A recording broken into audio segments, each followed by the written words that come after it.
What's good, everyone? Welcome to the No Good Podcast. We are joined by one of the biggest Canadian YouTubers in the world, if not the biggest. I'm not sure. I don't really know the numbers everywhere. But this is a man who has released over 50 albums of original music. You'll know him for his crazy musical challenge. This is York University graduate, Andrew Huang. Hi, Andrew, how you doing, man? I'm good. Thanks for inviting me on, man. Yeah, man. I obviously I made the York joke because I went there for 2 weeks. Yeah. I know you're Toronto. That's I don't think about that too often, but it's there. Yeah, fair enough. Well, I mean, if just to start everything off, how's everything going with COVID? I hope you're good. Hope everyone around you is safe. Yeah, for sure. I mean, I'm really fortunate. The things that I was already doing were like staying at home all the time, making videos, making music in my studio. I've just been very grateful that I can kind of keep doing exactly what I have been doing. It's obviously emotionally a bit different at different times. The whole everything about 2020 can kind of weigh on you at different times. I'm sure, as you felt similar ways. But sure. Yeah, I mean, I'm still doing what I'm doing, so can't complain. Awesome. I just want to ask you that you've amassed such a huge following, 2.8 million subscribers on YouTube, over 250 million views on there as well, too. As aspiring YouTubers and artists and all of that in terms of the genre, you're an inspiration to so many of our listeners. But you've been at this for a long time, man, since 2004, over like a decade in the game. Could you ever imagine being to this point in your career and achieving the level of success you've had? No, definitely not. I mean, well, first of all, I appreciate that. But I started out, it's been such a weird, twisty journey. I started out just posting stuff online and making all different kinds of genres and not really, it was out of naivety, really, that I just didn't really think about branding myself or finding a specific sound or like kind of doing things the way that I guess would be more traditional to do. But it was always about just exploring creativity. So I think that's just what always excited me, is just coming up with things, being in the studio, making a new sound, writing a song. So I would just do that as much as possible. And I was putting out like hundreds of these really random songs, which the thing that kind of first got me attention was I had a website where you could send ideas for songs to me. And if I liked the ideas, I would like make a little 1-minute thing and put it online. And that got some traction just because it was like so interactive. This was like pre-social media. Yeah. So that was kind of a fun project where I started growing my audience. And so since then, I've just kind of like progressively gone more and more all in on the online approach to things. And it's worked out in a way that I never could have imagined, because YouTube ended up happening, social media became a thing, and now just content and like scrolling through all these feeds is a part of all of our daily lives now. It's crazy. How much do you think the time before social media, the time before YouTube for yourself, with Songs to Wear Pants To, right? That's I think. Yeah. That was that website. So like before that time, in that duration, how important do you think that was to building your foundation and creating the YouTube kind of catalog that you have now? It was a huge learning experience. It was really cool. Just starting to understand like what it's like to interact online, like the things that are possible as far as ideas being exchanged, and also the way that an audience responds, which when you're dealing with like comments or people remixing your stuff or like that kind of thing, it's very different than a review of your music in a newspaper or people at a show cheering or whatever it is. Like it's a completely different kind of thing. So I think it was good for me to kind of get an early kind of bunch of lessons about what it's like to be an online creator before that was like really a thing, before Twitter and Facebook existed, before YouTube existed. So I was lucky with that, where when YouTube seemed like it was becoming a thing and I got on there, I could already bring a bunch of people over who were following me just randomly, on my website. So that was great. And then, Yeah, I think I got a good work ethic out of it too, because I was doing these free little 1 minute funny songs as kind of the content for my website. I didn't even think of it as content. Like the word content wasn't even something we were really using in 2004, you know. But I think that was a huge thing, was just like understanding that kind of the more you put out, the more opportunities there are for people to find you. And also just kind of getting used to the idea of like, instead of it being like an artist is going to kind of hold away for a bit, maybe like 8 months or a year or something, and work on their art. And then they're going to tour it for 2 years. They're going to like, it just becomes a much more fluid and kind of constant sort of dialogue between you and the listeners. Right. So let me ask you this. You know, in general, break us down into how you developed your passion for music and where it started from. I know you mentioned where your career kind of started from, but where did your passion for music kind of begin? I was definitely musical from like really young, because my mom is a singer and she plays piano. So she introduced me to a lot of like what she was into, I guess, which is basically classical music and pop from like before 1980. So, you know, I grew up listening to like all this, you know, really iconic classic stuff, Mozart, Beethoven, and then, you know, ABBA, Beatles, Queen. So a cool range of stuff. And then, you know, once I started getting older and all my friends kind of got me into like Nirvana and Wu-Tang and like what have you. So it was very, very broad growing up. And, you know, mom put me in piano lessons, and that was kind of like the foundation of everything, just learning that I could do this kind of stuff. I could, like, we all have these same 12 notes in front of us, but every person has their own perspective on them. And that was the most exciting thing to me from a really young age. Just the fact that like I could come up with something right now sitting down in front of the piano that maybe no one's ever done before. Yeah. And so that was just, I think, the main feeling that I was always chasing, whether it was when I, you know, tried out a different instrument or learned about making music on computers or anything like that. It was really about, you know, finding those sparks of creativity and like following that all the way. Right. So was piano the first instrument you learned how to play?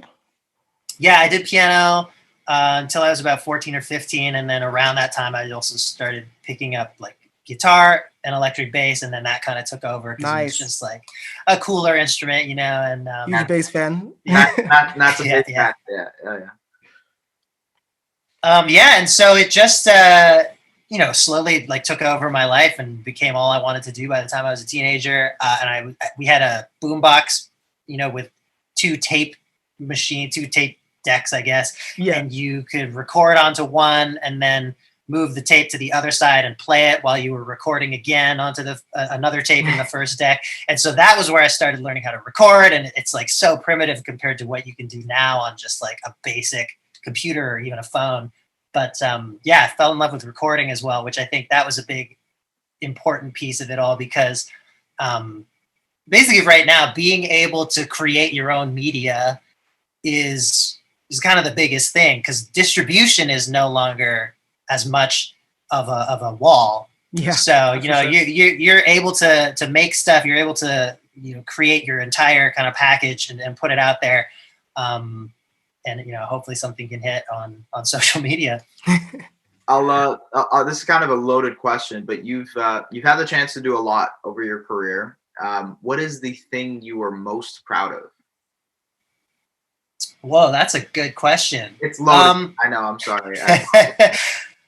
I think I'm proud that I've been able to just kind of do what is interesting and exciting to me, and be able to explore without having to, you know, get pigeonholed into a genre that I then have to like please fans with, or yeah, I guess I'm just proud that I've been able to find a really unique kind of path with things and do things my own way. Because the more that I've done this, and the more of my you know, heroes that I've been able to meet, or even just, you know, peers of mine who are also making their way in the industry, the more I've just realized how lucky I am, because the traditional way of doing things, as much as there are like great things about it, there are also these huge downsides as far as you know, what the business side is like, what touring is like. And I'm really lucky that I've been able to kind of just like make my own little way. For sure. Yeah. You have a lot of variety on your channel, from covers to how-to videos, challenges. Which one of them challenges, no pun intended, did you enjoy doing the most? You know what? I always think of this one video I made where I covered the song 99 Red Balloons, or the original in German 99 Luftballons. Yeah. And I used only balloon sounds. And that was just like a really fun challenge. Like, but I think it was really rewarding because I thought it was going to be the stupidest thing ever. But it turns out balloons can make lots and lots of different kinds of sounds. So it was just one of those times that, you know, even though it was like something I'd never tried before, worked out really well. And also it was just like a surprisingly fun kind of discovery to work with some balloons to create music. I guess I'll jump in here with a random question. Where do you even start with that? Like, you know what I mean? Where does the concept of, okay, we're going with balloons? First of all, I guess it comes from the song, but then how do you organize yourself to say, okay, this is how it's going to go? What's the structure? What's the process like making that video? Yeah, those videos where I'm just like sampling random stuff are always interesting. And, you know, at first it was really just like kind of a lot of flailing around and trying stuff out. And I've really streamlined the process now because I know I'm trying to get as many different sounds as possible, but I'm also, as I'm, you know, just exploring whatever object I'm using, like it might be dentist equipment, it might be like a pair of pants. I'll just make as many sounds as possible, but I'm thinking about if any of them can kind of act in the role of instruments, because when I first started doing it, I was like, oh, these are going to be like these unique sounds. No one's ever, you know, put a balloon as the main instrument in a song. But really, like, we've figured out all these things about how music works and what sounds good. And like, it's good to have a beat. It's good to have a melody. So rather than trying to have everything be completely unique and original, I felt like I discovered it worked better when I just, you know, the sound source becomes the weird original thing, but everything else is actually just traditional music. So, the process now is really just collect all the sounds possible and then structure them like in a totally normal musical way. Right. It's like sampling a balloon essentially, or like a balloon, which is crazy. That's interesting. I guess I know you've made a lot of music yourself and for yourself as well. You've done some incredible things with the songs of your own.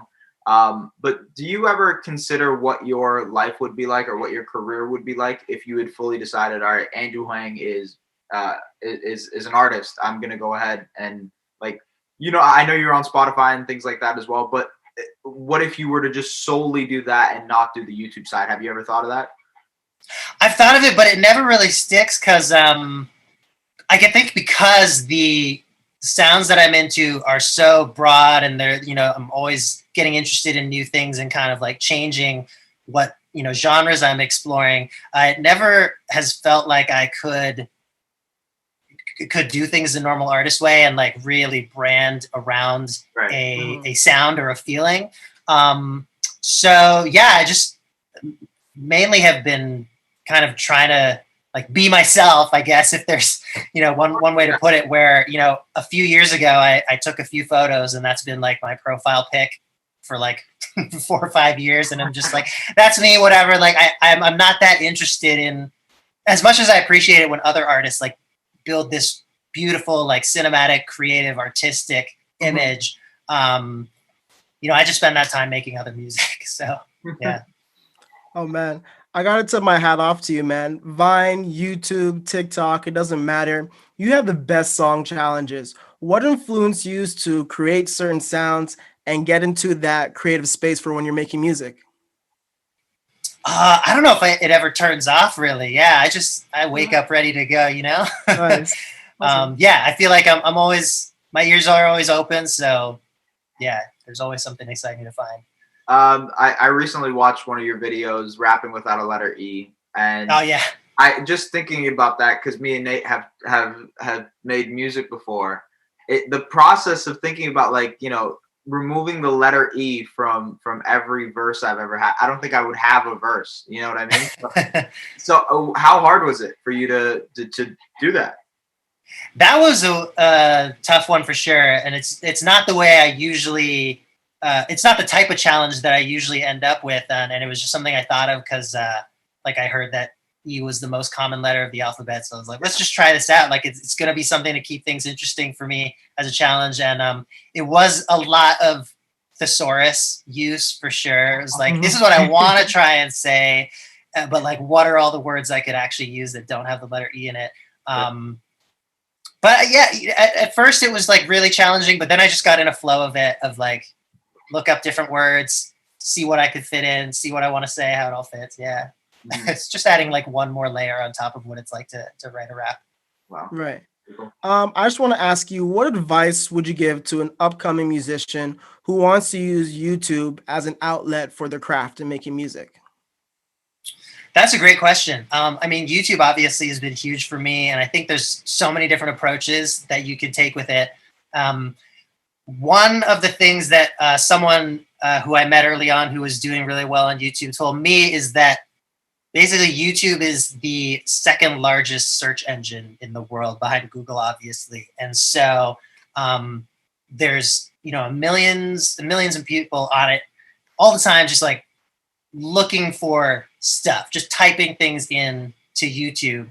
And so one of the things that can be really, really effective when you're trying to grow is, creating some stuff that in some way will relate to the stuff that everybody is searching for.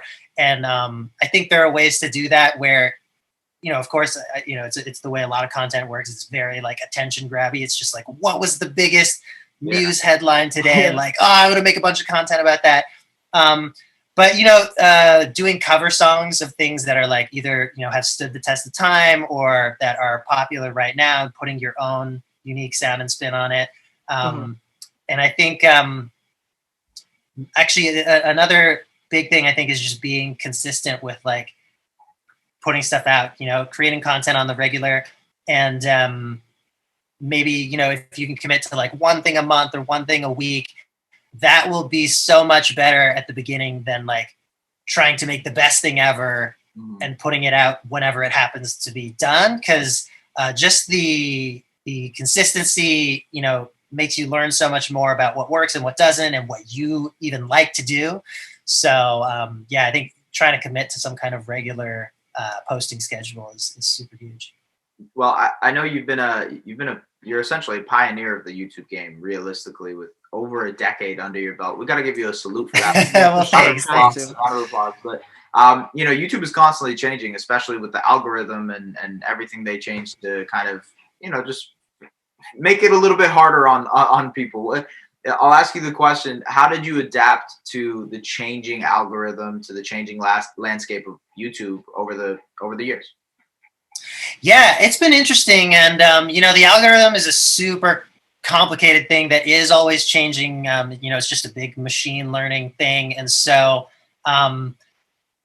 I think it's mainly just about paying attention to what else is going on and what's been working for you, what's working for other people, because it all definitely goes through trends. And I don't think there is really any one thing that is going to work forever other than making quality content.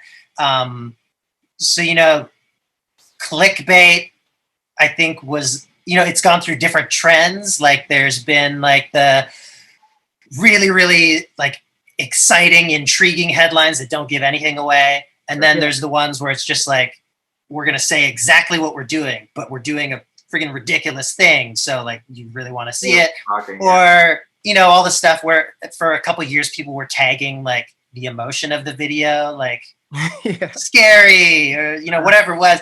And so there's always these little trends that are happening. And I guess just like as a person who's also taking in a lot of content because I'm interested in a lot of things and watching different channels, I'm seeing like how those things shift and what kind of stuff you maybe, wouldn't do anymore or what's working in the moment. I think one of the big things though, that was really interesting was when YouTube basically decided they wanted to try and compete with something like a Netflix or any of these more like premium streaming platforms. There was definitely like a decision that they made that wasn't to do with just the machine learning of the algorithm. It was like Google and YouTube internally said, we want longer videos to be favored by the algorithm. And so that was a big shift where, it used to be like most YouTube videos were like a little clip, 1 minute of someone's cat or, whatever. Yeah. And now, because of that shift, they really, really do favor content that's like around 10 minutes or longer. And so I think that ultimately was a good thing. I think it's made for better quality content in general, where you can, really sit down and watch something and take in more, and the creators can go more in depth into the topics of their videos. But that was an interesting thing, because it did change, the type of content I was making, where instead of doing like a 2 or 3 minute upload that would just be like a quick, fun, fast song, now I'm doing like 10 or 20 minute things where I can explain how I'm working, or you could just go more in depth. Yeah, for sure. Your YouTube channel grew the most, I believe, in 2016 and 2017. The algorithm actually brought me to becoming a fan around that time when you made the video about the different microphone qualities. Like S was saying, we're doing verses back then. Just reaching that level of success from 2016 to 2017, how did you deal with the pressure of gaining so many new fans and so much more traction? I think I didn't really think about it. It was the reason why I grew that fast was because I decided to commit to a really intense upload schedule, which was every Monday, every Thursday. And I think in about a year and a half, I only missed like 4 maybe of those uploads. Oh, wow. And so I didn't feel like there was necessarily pressure from how many people there were. Like it didn't really matter too much if the video, was getting 50,000 views or 200,000 views or whatever. But what the pressure was from myself on trying to stick to the schedule, and knowing that it was working, knowing that it was good, career wise, but ultimately after so long, not great for my mental or physical health. For sure. Just like putting so much into the channel. And so it was I think the beginning of 2017 maybe, that I just decided like it's doing really well, it's good where it's at. I don't need to have this like constant explosive growth, and I can totally dial back how much I'm going to output and be able to like chill more, enjoy life more, put more time and work into the stuff that I am releasing to make it better. So I think that was kind of like the main area where I felt any pressure. But it hasn't really. I don't think it's changed too much my attitude towards creating based on the audience I was reaching at the time. It's always just been like, what do I think is exciting? What do I want to share? Awesome. Yeah, that's awesome, man. That's awesome. If you don't mind, Andrew, just like we'll do some like quick hitters, quick fun questions just to get you going. Yeah, let's do it. All right. So if you had the chance to work with one artist, dead or alive, who would it be? Oh, you know what? Brian Wilson. I'm a big, it surprises people. I'm a big Beach Boys fan. And just would love to work with that guy. He wrote my favorite album, which is Pet Sounds. Nice. Okay. All right. All right. Cool. I got to ask, who are some of your biggest musical influences? Oh, okay. Like, off the top of my head right now, Kimbra, Jacob Collier, Kendrick, Chopin, Beethoven, Nice. Max Martin. Man, it's just all over. But that's, for rapid fire, that's who's coming up. Okay. All right. Fair enough. We always ask this question. It's the No Good podcast, so we have to ask it. What is one thing that is no good to you, but is good to others? So what is something you don't like, but other people love? Sleep. I hate sleeping. I know you're lying. People love sleep. Come on. It's just like I'd always rather be doing something else. I feel you. Yeah. Okay, I respect that. Well, Andrew, just before we go, let our listeners know what's happening next and where we can find you on social media. For sure, yeah. So I'm Andrew Huang on most social media other than Instagram. I'm Andrew is Music. And just dropping videos all the time. I do have a really fun big series coming in 2021. And as well, soon I'm going to be releasing an iOS app for making music and sampling on the fly. Nice. It's That's gonna be pretty cool. We're getting close. We've been working on it for like 2 years. And if that goes well, it'll come to Android as well. But yeah, that's the big stuff on the horizon. Oh man, I might just switch over to Apple then if that's the case, man. Yeah. Yep. Andrew Huang, thank you for taking so much time out of your very busy schedule to come sit down here with us today at the No Good Podcast. We really do appreciate it. For sure. Yeah, it's great chatting with you. Thanks for having me on. Awesome. Until next time, Mr. Boyce with No Good Podcast. We'll see you guys soon.